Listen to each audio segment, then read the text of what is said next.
এই তো রাজসভাসদেরা সবাই চলে এসেছে, শুধু গোপালের টিকিটাই দেখতে পাচ্ছি না। মহারাজ, গোপালের টাকে যেটুকু চুল আছে তাতে টিকি হবে না। আরে সে তো কথার কথা, কিন্তু আজকে একটা বিশেষ ঘোষণা করব বলেছিলাম। আজকেও যে আবার কিসের দেরি। আর বলবেন না মহারাজ, কি গরম কি গরম। ঘরের ভিতরে গিন্নির জ্বালায় জীবনটা পুড়ছে, আর বাইরে সূর্যের রোদে শরীরটা পুড়ে যাচ্ছে মহারাজ। বেশ বলেছ গোপাল। বুঝলেন মহারাজ, এককালে আমার কাঁচা হলুদের মতো গায়ের রং ছিল, এখন পুড়ে পুড়ে মনে হচ্ছে কদিন পরে গায়ের রং কাঠকলার মতো হয়ে যাবে। ওই এসে থেকে শুরু হয়ে গেল বকচলি। মহারাজ, আপনি কি ঘোষণা করবেন বলেছিলেন সেটা চটপট করে ফেলুন। হ্যাঁ শোনো সবাই, রাজ্যে তো প্রচন্ড গরম পড়েছে, তোমরা বুঝতেই পারছো। শুধু বুঝছি না মহারাজ, গরমের ঠেলা হাড়ে হাড়ে টের পাচ্ছি। সেই জন্য তোমাদের সবার আমি 1 মাসের ছুটি ঘোষণা করছি। আগামীকাল থেকে 30 দিন রাজসভা ছুটি। আগামীকাল থেকে 1টা মাস রাজসভা থাকবে বন্ধ। ঘরেতে বসেই কবিতা লিখব, বানাবো নতুন ছন্দ। বেশ বেশ, শোনো আরেকটা কথা, আমি আর তোমাদের রানীমা উত্তরের পাহাড়ি অঞ্চলে এই কটা দিন ঘুরতে চাও। বাবা, গরমকালে শীতের আমেজ, যান মহারাজ ঘুরে আসুন। হ্যাঁ, আর সেই জন্যে আমার অবর্তমানে সমস্ত দায়িত্ব সামলাবে মন্ত্রী। হ্যাঁ, আমি আমি মহারাজ, আমি? হ্যাঁ মন্ত্রী তুমি। কেন, তোমার কোনো আপত্তি আছে নাকি? না না মহারাজ, এ কি বলছেন? রাজকাজে আপত্তি? হ্যাঁ, আমি কখনো করতেই পারি না। আপনি আমাকে দায়িত্ব সঁপে দিচ্ছেন, এ তো আমার পরম সৌভাগ্য মহারাজ। তাহলে ওই কথাই রইল, কাল থেকে তোমাদের ছুটি।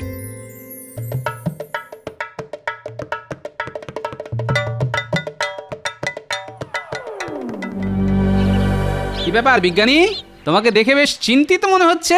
আর চিন্তা গোপাল, এবার মনে হচ্ছে আমার আর বিশেষ কোনো গবেষণা করা হবে না। কেন বিজ্ঞানী, তুমি সকাল সকাল এরকম অলক্ষণে কথা বলছো কেন? আর কি কথা বলবো বলো গোপাল, এই এত গরমে বাইরে দাঁড়িয়ে থেকো না, এসো ভেতরে এসো।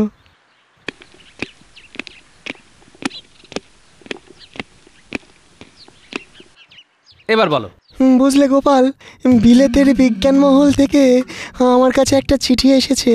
ওখানে 4টে প্রশ্ন আছে। যদি 4টে প্রশ্নেরই সঠিক উত্তর ওদেরকে জানাতে পারি, তাহলে ওরা আমাকে অনেক আধুনিক বৈজ্ঞানিক সরঞ্জাম দেবে। আমি বিলেতে গিয়ে গবেষণা করার সুযোগ পাবো। তা তোমার যা বৈজ্ঞানিক বুদ্ধি, বিজ্ঞানী যা মাথা, তাতে যে কোনো প্রশ্নের উত্তর তোমার কাছে জল ভাত। ওখানেই তো হয়েছে সমস্যা গোপাল, আমার যা বুদ্ধি সব বিজ্ঞান সম্পর্কিত, কিন্তু ওদের দেওয়া প্রশ্নপত্রে এমন একটা প্রশ্ন রয়েছে যেটার সাথে বিজ্ঞানের কোনো সংযোগই খুঁজে পাচ্ছি না। আচ্ছা বলো, কি প্রশ্ন?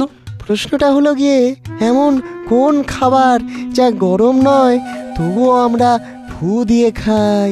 গরম নয় তবু আমরা ফু দিয়ে খাই? হ্যাঁ, পারবে পারবে গোপাল? সব খাবারই তো আমার খেতে ভালো লাগে, কিন্তু বাজারে যা আগুন দাম, কিছুই দাম দাম। বাদাম। বাদাম বিজ্ঞানী, বাদাম বাদাম বাদাম আমরা খোসা ছাড়িয়ে ফু দিয়ে খাই। সাবাস সাবাস গোপাল, সাবাস, তোমার বুদ্ধির জবাব নেই।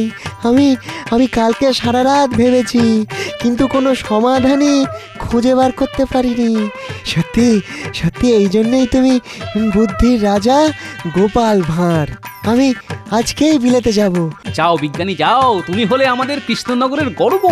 হ্যাঁ নিশ্চয়ই গোপাল, আমাকে নিশ্চয়ই যেতে হবে, কিন্তু কিন্তু যাওয়ার আগে আমি তোমাকে একটা উপহার দিতে চাই। উপহার? কি উপহার বিজ্ঞানী? এই নাও এই নাও, যান্ত্রিক পাখা। হ্যাঁ, যান্ত্রিক পাখা? হ্যাঁ, এই পাখার নিচে তেল ভরার জায়গা আছে, যেখানে প্রদীপের মতন তেল ভরবে। এই যে পলতে দেখছো, এই পলতেতে আগুন ধরিয়ে পাখার ওপরের অংশ নিচের অংশের উপর এভাবে বসিয়ে দেবে।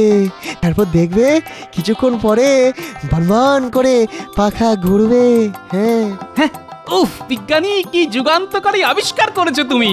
না না না না, তোমার এই কষ্ট করে বানানো আবিষ্কার আমি নিতে পারবো না বিজ্ঞানী। না না, আমি আমি তোমাকে ভালোবেসে দিলাম, তুমি নাও। না না না না, তোমার একটা গবেষণা করতে অনেক সময় লাগে, আমাকে পুরোপুরি দিও না, কদিনের জন্য ব্যবহার করতে দাও, তাহলেই হবে।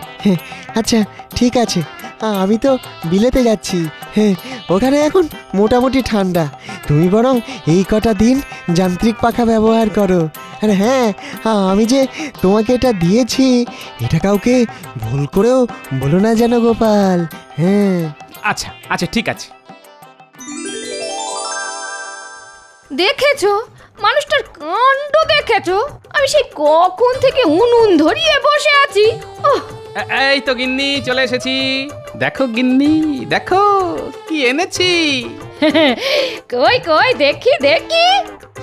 এ কি তোমার হাতে? ওটা কি? হ্যাঁ বাবা, এটা হলো যান্ত্রিক পাখা। যান্ত্রিক পাখা? হ্যাঁ, তোমাকে পরে সব বোঝাবো, তুমি চট করে রান্নাটা করে ফেলো তো দেখি। এই নাও বাজার। শুধু উচ্ছে আর ছোট ছোট পুঁটি মাছ? হ্যাঁ, উচ্ছে দিয়ে ডাল আর পুঁটি মাছের ঝাল বানিয়ে ফেলো, তাতেই হবে। ওহ, তোমার মতন কিপটে দেখিনি। হ্যাঁ, উফ কি গরম, যাই একটু পুকুরে ডুব দিয়ে আসি। উহ, কি গরম! পাখাটা দিয়ে একটু হাওয়া করো না। আমার কি 10টা হাত নাকি? এক হাতে থালা রাখবো, এক হাতে কড়াই ধরবো, এক হাতে হাতা দিয়ে খাবার ঢালবো, তো তোমাকে হাওয়া দেব কোন হাত দিয়ে? হ্যাঁ, সেসব আমি জানি না। আমি হলাম এই রাজ্যের মন্ত্রী। এই গরমে খাওয়ার সময় একটু হাওয়া না পেলে খাবার হজম হবে না আমার। আমি অত পারবো না। আমি তোমার বাড়ির বউ, কাজের লোক বা চাকর নই। ওহ, কি মরতে যে তোমায় বিয়ে করেছিলাম কে জানে, একটু শান্তি পেলাম না জীবনে। হ্যাঁ,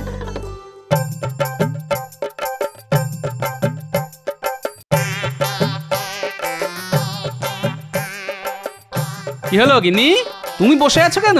তুমি আমার সাথে খেতে বসো, এখন তো আর তোমাকে হাত পাখা দিয়ে হাওয়া করতে হবে না। এটা তুমি সত্যি একটা বেশ কাজের জিনিস এনেছো গো। নাও নাও নাও, খেতে বসো। তুমি যখন এত করে বলছো তাহলে বসি। আবার খেয়ে উঠে বাসন কোসন মেজে ফেলতে হবে।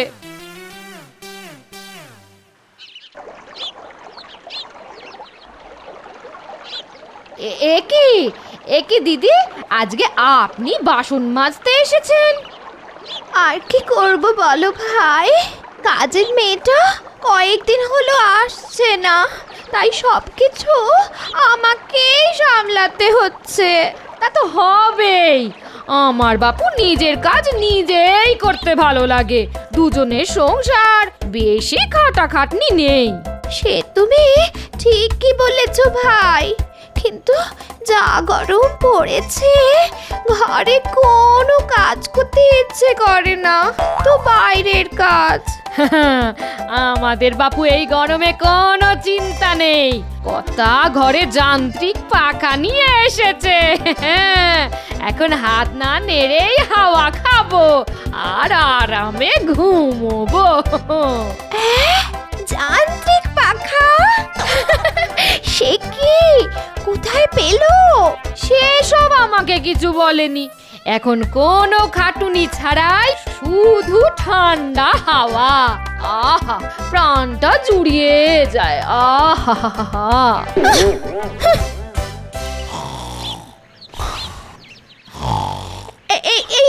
এই যে এদিকে শুনছো? কি গো, ওরকম দিনে দুপুরে পড়ে পড়ে ঘুমোলে চলবে না। এই ওঠো, শোনো, ওসব ঘুমিয়ে না থেকে আমার জন্য যান্ত্রিক পাখা নিয়ে এসো। ওই দেখ, বায়না শুরু হয়ে গেল। তোমার কি বায়না লগ্নে জন্ম নাকি গো? হ্যাঁ, বলি যান্ত্রিক পাখাটা আবার কি জিনিস? হ্যাঁ, সেসব আমি জানি না। তোমাদের রাজসভার গোপালের বাড়িতে আছে, হাত দিয়ে হাওয়া করতে হয় না, এমনি এমনি পাখা হাওয়া দেয়। ধুর, তুমি বাজে কথা বলছো, এসব হয় না। বিশ্বাস না হলে গোপালের বাড়িতে গিয়ে একবার দেখে এসো না, পড়ে পড়ে না ঘুমিয়ে কাজের কাজটা করো, যাও। উফ, আমার হয়েছে যত জ্বালা।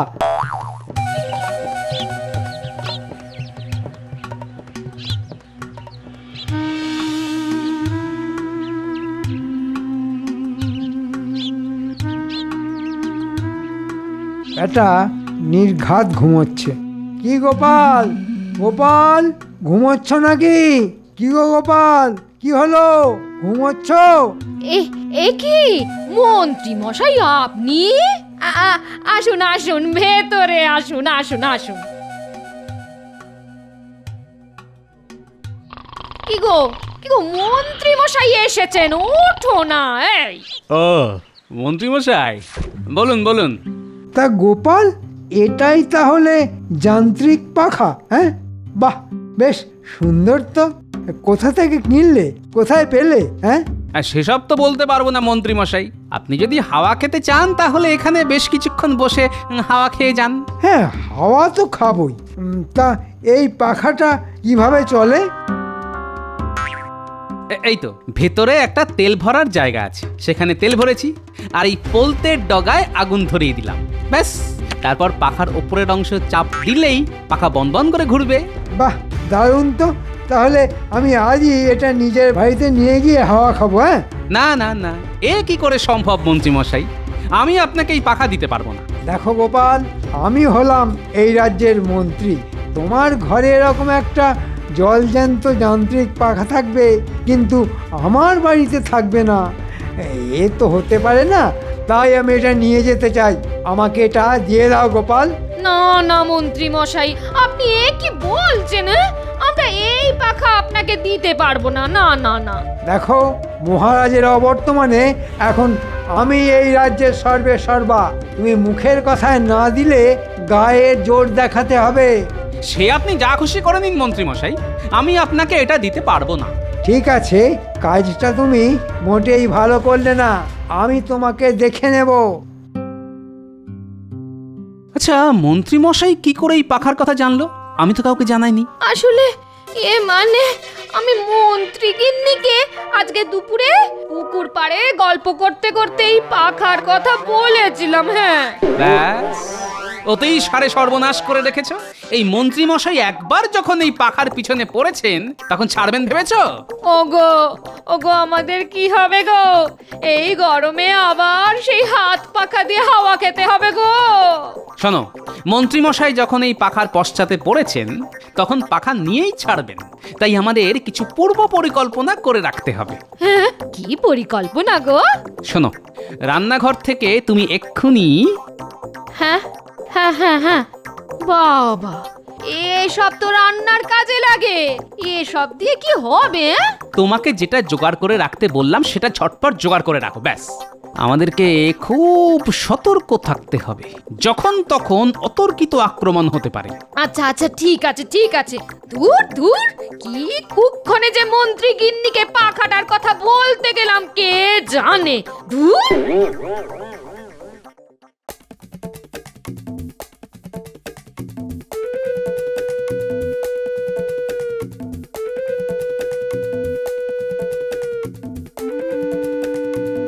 আরে মন্ত্রী মশাই যে, হঠাৎ আমাদের কথা মনে পড়লো। তোরা দুজন তো আমার লক্ষ্মী সোনা রে। শোন, একটা কাজ করতে হবে। কি কাজ মন্ত্রী মশাই? শোন, তুই আর বটা দুজনে রাতের বেলা গোপালের বাড়িতে যাবি, আর গোপালের বাড়িতে দেখবি একটা যান্ত্রিক পাখা আছে। চট করে তুলবি আর ঝট করে নিয়ে চলে আসবি। হ্যাঁ, যান্ত্রিক পাখা? হ্যাঁ, যান্ত্রিক পাখা। সে এক বিস্ময়কর জিনিস রে, এমনি এমনি ঘুরতে থাকে। ঠিক আছে মন্ত্রী মশাই, আজ রাতের মধ্যেই কাজ হয়ে যাবে। আপনি শুধু আমাদের বকশিসের ব্যাপারটা একটু দেখবেন, আমরাও আপনাকে দেখব। সেসব নিয়ে আর চিন্তা ভাবনা করিস না, ঠিক সময় পেয়ে যাবি। যা, যত তাড়াতাড়ি সম্ভব কাজে লেগে পড়, আর সুরক্ষা ব্যবস্থা সাথে করে নিয়ে যাবি। গোপাল যা চালাক। ঠিক আছে মন্ত্রী মশাই, সুরক্ষা নিয়ে কোনো চিন্তা করতে হবে না।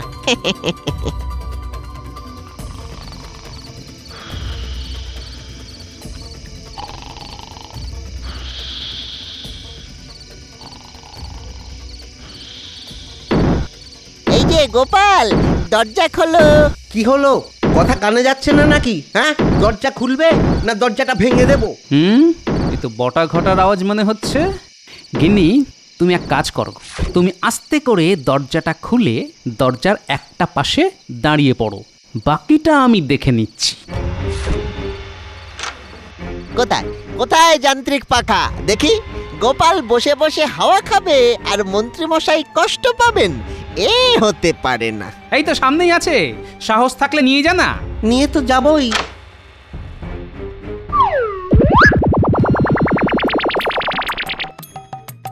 ওরে বাবারে, এই জ্বলে গেল রে, সারা চোখ মুখ জ্বলে গেল। জল জল জল জল, উড়ি বাবারে বাবারে বাবা।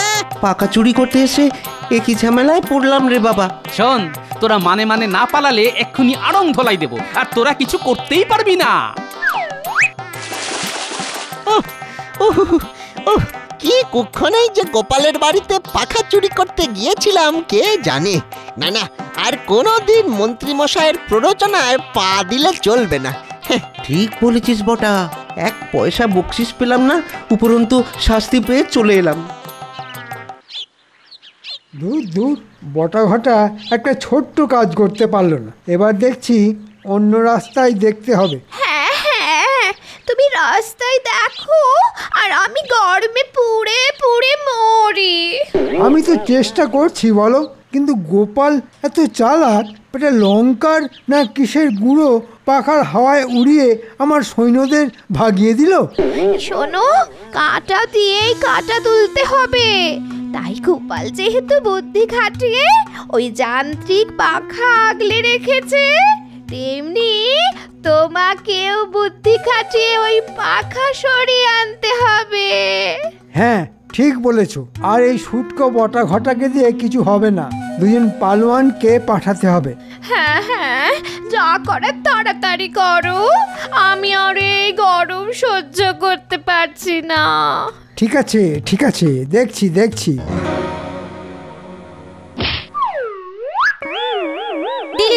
দিলি তো গুলটে বলটা হারিয়ে। কি করব বল ফুটি? যা তুই খুঁজে নিয়ে আয়, এমনিতেও সন্ধে হতে চললো, আমরা বাড়ি চললাম। তাহলে যেটা বললাম করতে পারবি তো?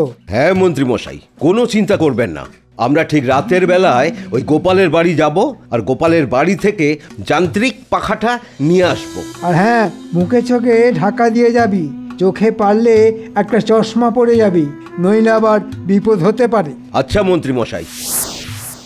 এ কি বলছিস রে গুলটে? হ্যাঁ গো দাদু, শুনে এলাম তুমি সাবধানে থাকো। আর ওই যান্ত্রিক পাখা নাকি, ওটা কিন্তু খুব সাবধানে রেখো। ঠিক আছে, শোন, তোকেও একটা কাজ করতে হবে। কি কাজ দাদু? তোকে তককে তককে থাকতে হবে, আর মন্ত্রীর বাড়ির কাছে লুকিয়ে থাকবি। আর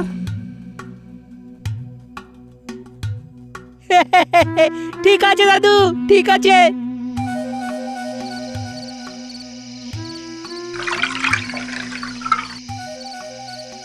কি গো, এ তুমি কি করছো? এসব তুমি বুঝবে না গিন্নি, পরে সব জানতে পারবে। এই পাখা আবার ফিরে পাওয়ার জন্য সুরক্ষা নিচ্ছি।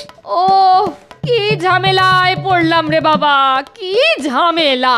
ভুল করে যখন একবার এই পাখার কথা বলে ফেলেছো, তখন বিপদ তো আসবেই গিন্নি।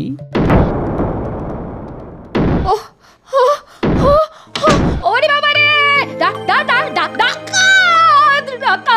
ওরে বাবা রে, ওরে বাবা রে, ওরে বাবা রে, ওরে বাবা রে! কোথায় কোথায় যান্ত্রিক পাখা? কোথায়? ওই তো দেখ, সামনে একটা যন্ত্র দেখা যাচ্ছে, ওটাই নিশ্চয়ই যান্ত্রিক পাখা।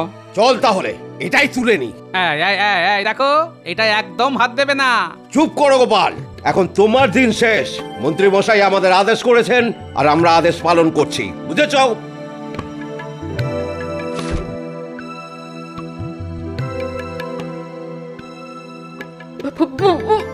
ওগো, আমাদের কি হবে গো? চিন্তা করো না গিন্নি, কালকের মধ্যেই ওই পাখা ফেরত দিতে বাধ্য হবেন মন্ত্রী মশাই। সব ব্যবস্থা হয়ে গেছে। যা করে তাড়াতাড়ি করো, তাড়াতাড়ি করো। একটু একটু ঠান্ডা হাওয়া খাই, তাড়াতাড়ি করো। এই তো হয়ে গেছে।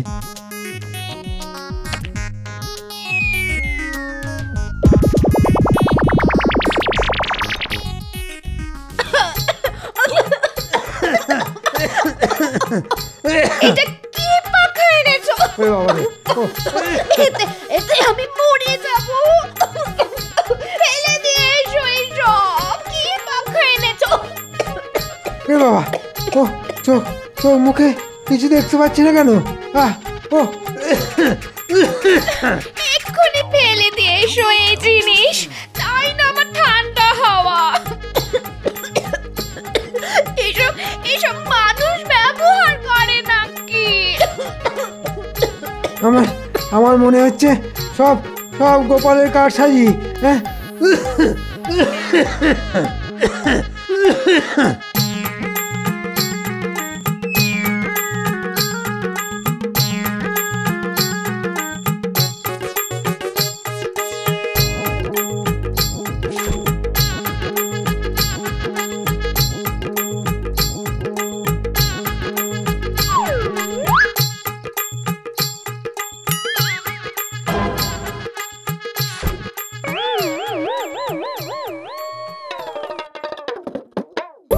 কি গিন্নি, বলেছিলাম না মন্ত্রী মশাই একদিনের মধ্যেই ফেরত দিয়ে দেবে। এখন তুমি শুধু এই পাখার তেল ফেলে দিয়ে নতুন করে তেল ভরো আর শান্তিতে হাওয়া খাও। যাক বাবা, বাঁচলাম। আর এই নে গুলটে, এটা রাখ, তুই ভোলার দোকান থেকে ভালো মিষ্টি খেয়ে নিস। আচ্ছা দাদু। এই তেলের মধ্যে লঙ্কার গুঁড়ো মিশিয়ে দিয়েছিলাম।